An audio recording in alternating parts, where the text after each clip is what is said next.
कल का बनाया खाना, सुबह नहीं बनाए। का नहीं तो बनेगा कहाँ से? राशन वासन तभी नहीं बनाएंगे। तो सरकार राशन भी नहीं दी है, आपके महीने का राशन भी नहीं दिए। राशन नहीं मिला हम लोगों को। समस्या तो बहुत सारी रहती है हम लोगों को। ये तीसरी बार यहाँ पे आदमी एकदम टूट गया है। कोई सरकारी और स्कूल में जो तो काम कर रहा है, जाके रह रहा है, कोई भूखा रहता है। बहुत ज़्यादा परेशान इस समय। वाराणसी में तीसरी बार वरुणा नदी का रौद्र रूप देखने को मिल रहा है, जिसके कारण जो है कि दानियालपुर, नक्खी घाट और हुकुलगंज जैसे निचले इलाके जलमग्न हो चुके हैं। इस वक्त हम उपस्थित हैं नक्खी घाट जैसे पॉज एरिया में और आपको दिखा सकते हैं कि नक्खी घाट पॉज एरिया जैसा है कि पूरा एरिया एकदम ऐसे देखने में लग रहा है जैसे पूरा एरिया जलमग्न हो चुका है। चारों तरफ जल ही जल आपको दिखाई देंगे, जैसे जल प्रलय आ चुका है वाराणसी में। इस वक्त हमारे साथ स्थानीय लोग जुड़ चुके हैं, इनसे जानने की कोशिश करेंगे। तीसरी बार बाढ़ आया है, लगभग महीनों भर होने को है और तमाम समस्या आपको हो रही होंगी। अपना परिचय दीजिएगा सबसे जी। मैं निसार अहमद, जय परिस बटा 46। तीसरी बार बाढ़ आया है, तीसरी बार बहुत समस्या हो रही है आप लोगों को। और यहाँ पर लोगों को किसी तरह का कोई व्यवस्था नहीं है और सारे लोग परेशान है। जलकुंभियाँ एकदम है और सांप है, बिच्छू है, सब चले आ रहे हैं। लोग बहुत परेशान है इस जगह। इस मोहल्ले के लोग समझ लिए अपने हाथों से सब सफाई कर रहे हैं, देख सकती हैं आप पीछे।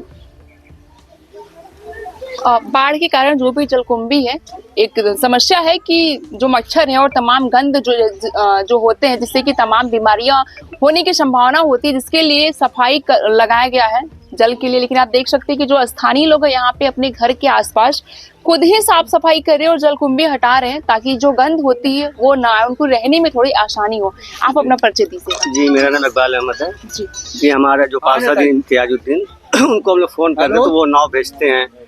जलकुंभी हटाने वाली मशीन जो तो वो मगर वो मशीन आती है 2 बार, 1 बार वो काम करती है, चली जाती है। अच्छा, हमारा हेल्प है तो नेताजी हमारे करते हैं, इम्तियाजुद्दीन पार्षद हमारे।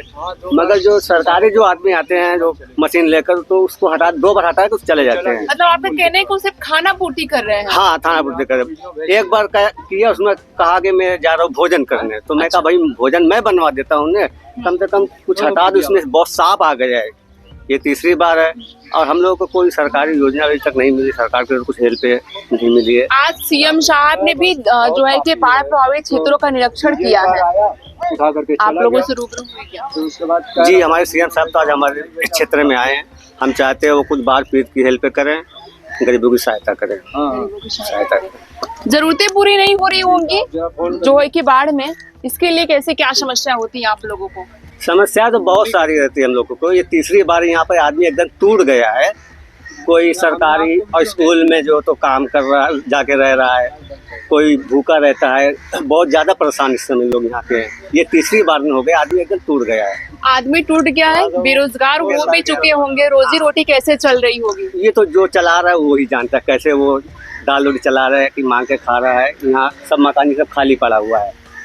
ये मशीन आई थी तो हम लोग नाव पर बैठ गए कि मतलब थोड़ा जलकुंभी हट जाए तो कम से कम रास्ता क्लियर हो जाए। जो सांप बहुत सा आया यहाँ पे, कुछ क्लियर हो जाए। अच्छा, वो 2 बार किया, चला गया। 2 बार किया। शिकायतें हैं कि जो साफ करने वाली मशीन है वो 2 बार आती है और चली जाती है। हमारे साथ और भी लोग जुड़ चुके हैं, क्या मंजर है यहाँ का? देखिए, काफी लोगों के घरों में मकान डूबा हुआ है। इस वक्त के जो हालात है, खाने के लिए सारे लोग मजबूर है। यहाँ कम से कम 10-12 हज़ार पावर लूम पानी में डूब चुके हैं। सरकार को करना क्या चाहिए, जो फिक्स रेट पावर लूम बुनकर अपना बिजली का बिल जमा कर रहा है, कम से कम 2 महीना का उनको माफ़ कर देना चाहिए। क्योंकि 3 महीना तक ये लोग धंधा पानी अपना नहीं कर सकते, जिसका पानी में मकान डूबा हुआ है। उसके बाद जब साफ सफाई करते हैं, उसके बाद मकान की मरम्मत कराते हैं, जानवर रहता है, दवा की परेशानी, सारी चीज़ की कठिनाइयाँ इन लोग को झेलना पड़ता रहता है। उसी में एक बच्चे की शादी करना है, किसी के बारात लेके जाना है, मतलब जितना जुटाया था आदमी सब इसी बाढ़ में चला जाता है। उसी में एक बच्चे की शादी करना है, किसी के बारात लेके जाना है, मतलब जितना जुटाया था आदमी सब इसी बाढ़ में चला जाता है, नुकसान हो जाता है सब।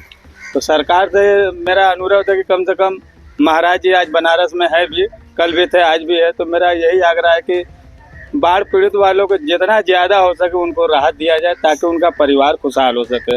यही महाराज जी से सारी जनता उम्मीद करती है। सीएम से उम्मीद करती है यहाँ की जनता कि बाढ़ पीड़ितों के लिए सहायता जितनी हो सके उतनी कर सके। और साथ ही इनका ऐसा कहना है कि जो पावर लूम के लोग हैं, लगभग घर जो है, लगभग इलाका जो है पानी घरों में डूबा है, जिसकी वजह से इनकी रोजी रोटी बंद है। बस किसी तरीके से रोटी मिल जाती है इनको खाने के लिए, वो बहुत बड़ी बात है, ऐसा इनका कहना। हमारे साथ जुड़ चुके हैं, बाढ़ प्रभावित क्षेत्र से ही है ये और अपना घर देखने के लिए आए थे। किधर आपका घर है? हमारा घर मीरा घाट में है, लक्खी घाट मीरा घाट। कितने दिन हो गए डूबे हुए? ये तो अभी टीशर्ट की बाढ़ डूबा हुआ है और मेरा चाय मशीन का पावर लूम का कारखाना है, वो भी टीशर्ट की बाढ़ डूब चुका है। कितने परिवार हैं आपके घर? हमारे परिवार में 10 परिवार है। 10 लोग हैं। कहाँ पे बसेरा है? ये दूसरे के रिश्तेदार में रहते हैं हम लोग। रिश्तेदारों के यहाँ रहते हैं। कैसे गुजारा होती है वहाँ पर? रोटी अब वगैरह मजदूरी मिलता है? बाहर करते हैं, अब ये मजदूरी बाहर करते हैं, हो जाता है कुछ। मगर यही है कि पावर लूम के जो बिस्मिल्लाह भाई ने कहा अभी, सरकार को इस पर ध्यान देना चाहिए। 2 महीने की बिल माफ करना चाहिए हम लोगों को, क्योंकि अभी तो पावर लूम में कितना पैसा लगा था, फिर डूब गया, फिर लगा, फिर डूब गया, और फिर डूब गया, फिर लगेगा पैसा। और बिजली बिल अगर 1 महीना ना भरो 20 दिन में काट देता है वो। अच्छा। सरकार सरकार हमारी हेल्प जो करती भी है तो हेल्प हम लोगों के बीच में ही रुक जाती है। ऐसा क्यों? ये जो बाढ़ पीड़ित वाले तक पहुंच नहीं पाती है। सरकार हेल्प जो करती है वो बीच में रुक जाती है हेल्प। क्या लगता है कि बीच में कैसे रुक रहा है? कौन रोक रहा है बीच? बीच में जो रहते हैं जिम्मेदार लोग, वो नहीं समझेंगे कहाँ से गायब हो जाता है, रुक जाता है। ये बाढ़ पीड़ित वाले तक पहुंच नहीं पाता है। तो अब की बार 3 बार जो ये बाढ़ आई है, तो हम चाहते हैं कि जिसकी मकान से डूबा है, पावर लूम डूबी है, तो उनको मिले, डायरेक्ट मिले, कुछ ऐसा हेल्प सरकार करे हमारी, तो उनको हाथ मिले। आपने अपनी ये जो समस्या अपने क्षेत्र के पार्षद के सामने रखा है? जी रखा है। पार्षद से हमने बोला, जो चीज़ बोला पार्षद हमारे लिए करते हैं। ये नाव भेजे हैं हमारे लिए कि जितना मकान फंसा है लोग आए जाएं। वो मशीन भी बोले थे, हम लोग मशीन भी मंगाए, वो 2 बार मशीन से काम किया, वो चला गया। नाव चालक है आप, लोग आपको बुलाते होंगे फोन करने के लिए, क्या मंजर है यहाँ का? जो घर में फंसा है हम लोग सेवा करने हैं उनका, जो फंसा है उसको हम लोग को बाहर निकालना है, फिर सामान ले आना है, फिर पहुंचाना है उन लोग को। जो बाढ़ में फंसा है उनको निकालना है। कभी कोई मेडिकल इमरजेंसी आपको देखी, किसी के अचानक से तबीयत खराब होकर लेके जाने में काफी समस्या? ऐसा है कि गवर्नमेंट व्यवस्था किया है, जैसे कि स्कूल हुआ, प्राइमरी स्कूल हुआ, उसमें जो फंसा है उसको निकाल के दवा खाना पीना सब दे रहा है डिलीवरिया में।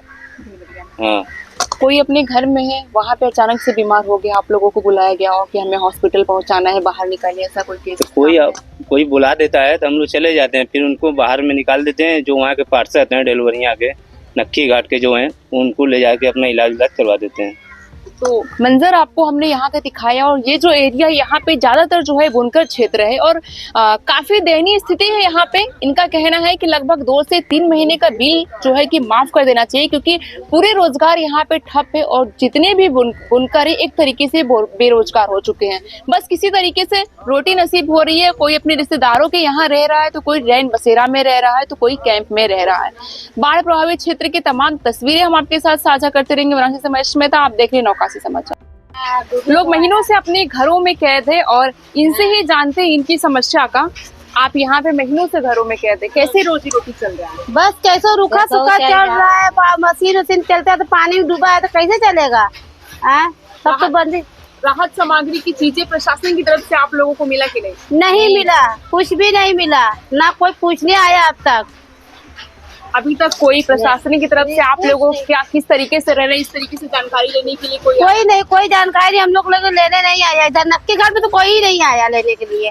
आज आप लोग आई हैं तो आप बता रहे हैं हमारे बत्ती का बिल जो माफ कराइए। नहीं दे सकते हम लोग, ये खबर आप पहुंचा दीजिए, कब दे नहीं सकते।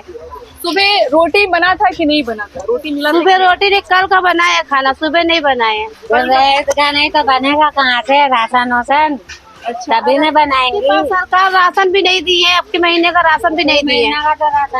राशन नहीं मिला हम लोगों को। देखिए, कल से रोटी बना हुआ है, कल का आज भोजन भी नहीं बना इनके खानों पे। ऐसा तस्वीरें यहाँ पे देखने को मिल रहा है कि किस तरीके से लोग अपनी तकलीफों को बयां कर रहे हैं कि रहने के लिए तो समस्या है ही, साथ में पेट भी नहीं भर रहा यहाँ के लोगों का। शहरी जन की आवाज नौकासी समाचार, ऐसे तमाम खबरों के लिए बने रहिए हमारे साथ।